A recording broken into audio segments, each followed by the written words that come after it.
Amazing. Me too. Me too. I'm getting ready. I'm thrilled. How do you say I'm thrilled? God will. We are this time the shiur is going to be in the mountain of Ron. Let me just get settled over here 1 second, okay? My chevra, 1 second. Rabbi, I don't hear you so well. Okay, can you hear me now? Is it okay? Can you hear me bichlal at all? Yeah. Now it's better. Yeah, good. Yeah, okay. But let me just get 1 second. 1 second. I have to arrange something. Oh, שלום. לא, אני לא יכול, אני באמצע שיעור זום, אני צריך למצוא מקום להגיד שיעור. סליחה, אני לא אוהב את זה.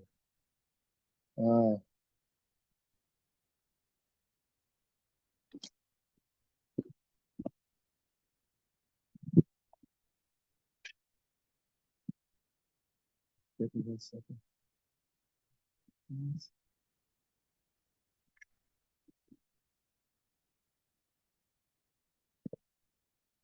So, what we're gonna do, we'll have to, okay, is everybody here? Abram Zeli? Yes. Okay, great, beautiful. So we're actually in today on a very special date. Today is the yortzeit of the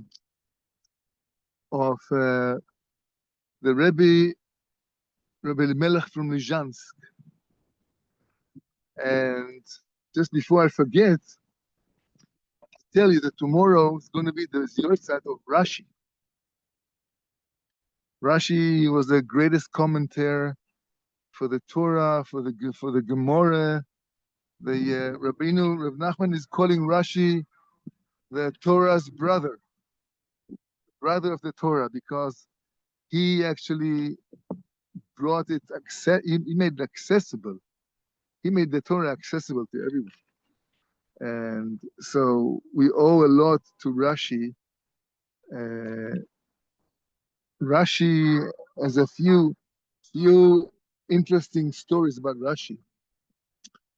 First of all, Rashi's father was a gabbai. He was a gabbai at the shul, and as the gabbai of the shul, he was cleaning. He was cleaning the Bet HaKnesset. No, it's a very kind of I don't know, simple job or what it is. But Rashi's father, whose name was Yitzchak, this is actually the name Rashi is Reish Shin Yud, Rabbi Shlomo Yitzchaki. Yitzchaki, the Yud stands for Yitzchaki. He was the son of Yitzchak. So Rashi's father was a gabbai at shul, but he was not a regular gabbai. The way he was cleaning the holy ark, the ark of the Orna Kodesh, he was doing it with so much devotion that he used to have his beard kind of sweeping the dust from the Orna Kodesh, and this is how he cleaned the shul with so much love and care and love and closeness. And he was like doing it with all his heart. So they say, okay, we're going to give you a son who's going to light just like you were lighting the synagogue with the way you're cleaning it. We're going to give you a son who will light the world with the light of Torah. So this is how Rashi was born. And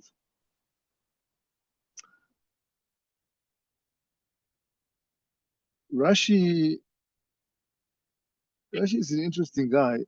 interesting rabbi. When Rashi's mother was pregnant with Rashi, she was passing on a tunnel.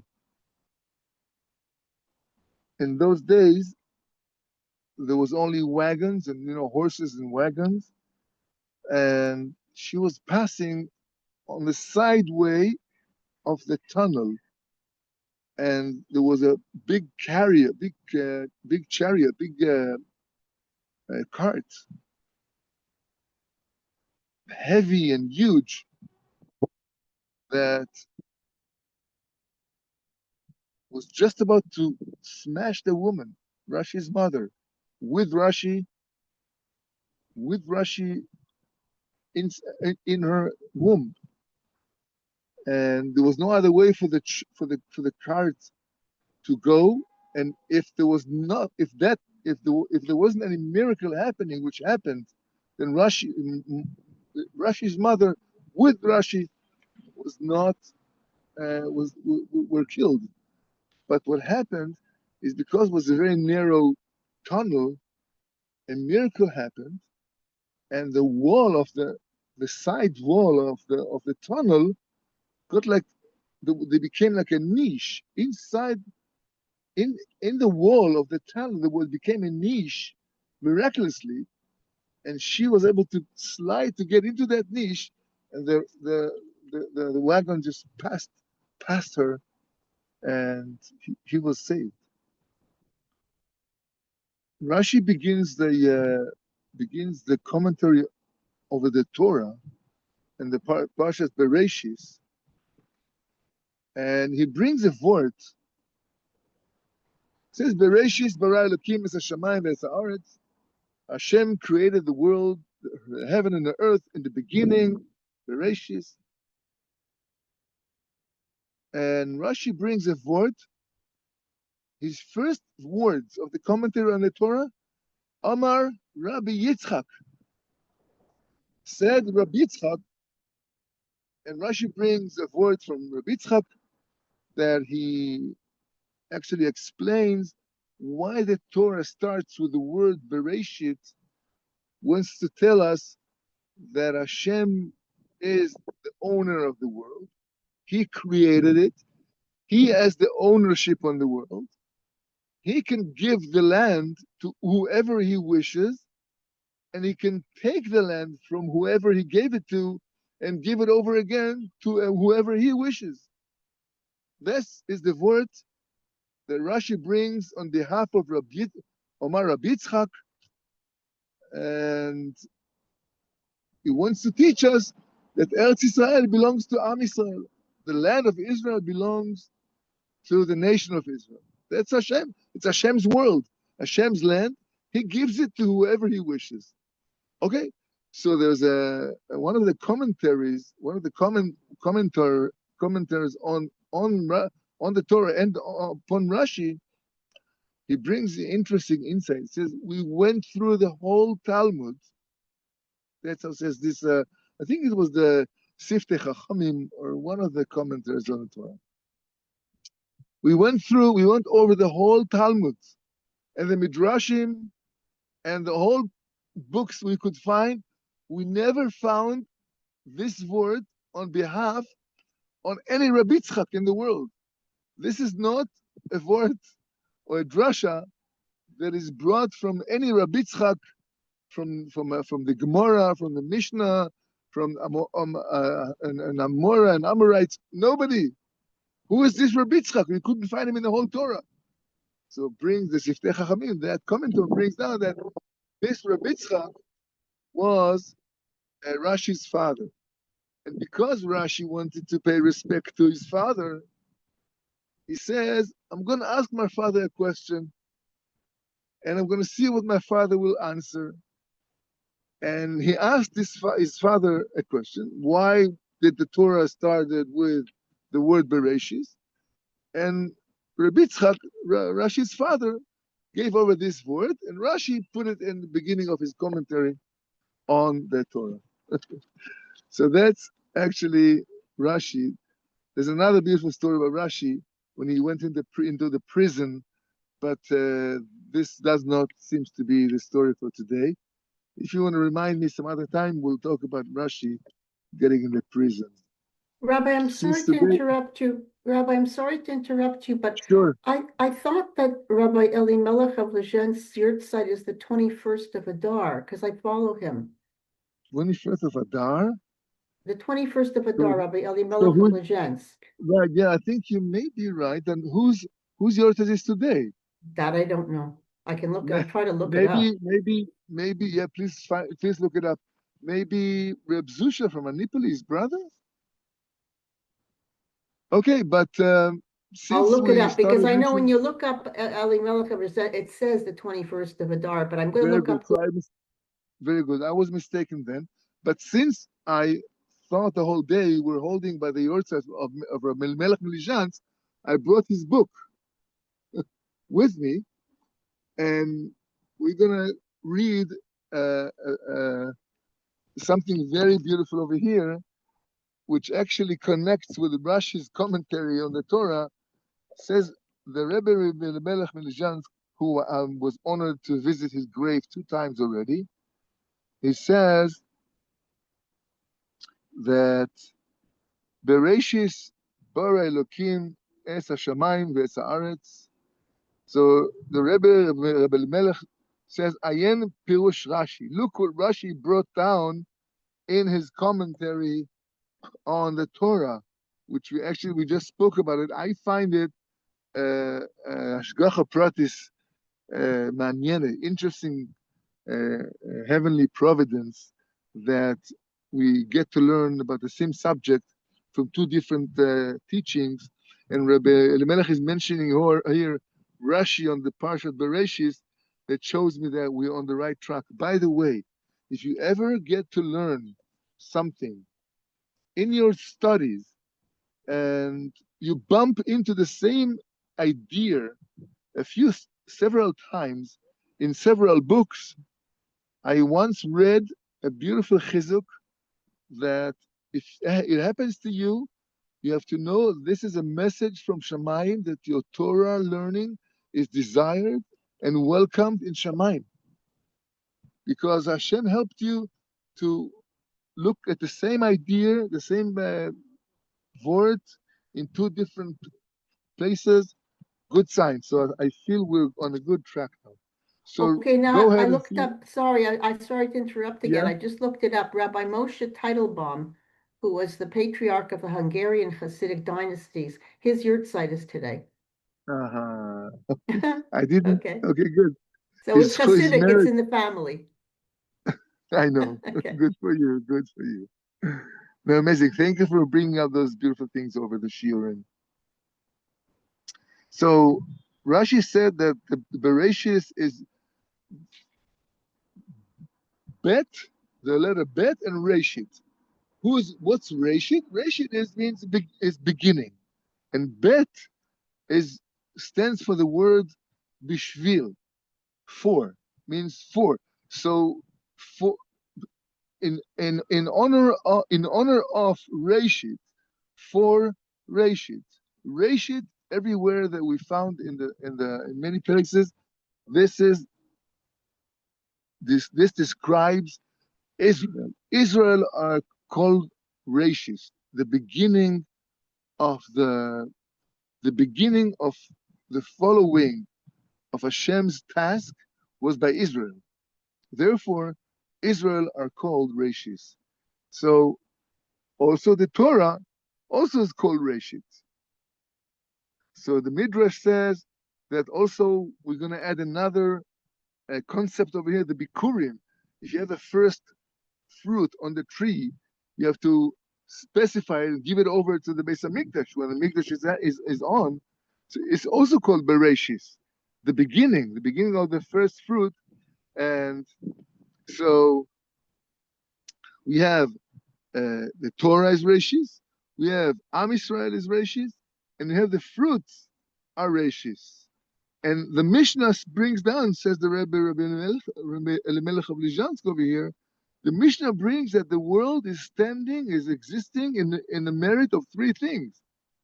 What are they?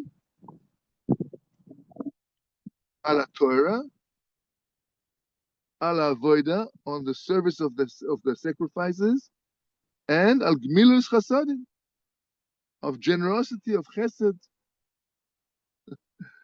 So we have, from here we learn that there are three levels of serving God. The Torah is, we have to learn Torah for the sake of learning Torah.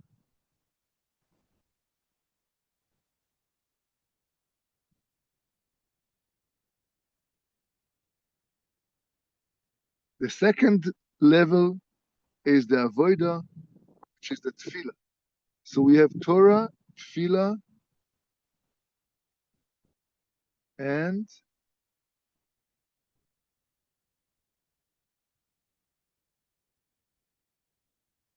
Torah, tefillah.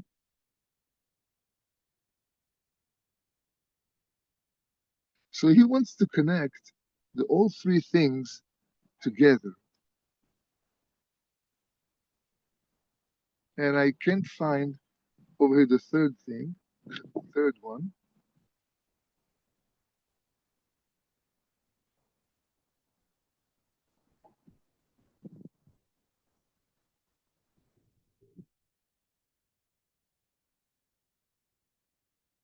Okay, I'm not sure if I can find over here, but he wants to say there's a connection between the three things that the world was created for, and between the three things that the world is standing for: the Torah, the Avodah, and the generosity of the Gmilot HaChasadim.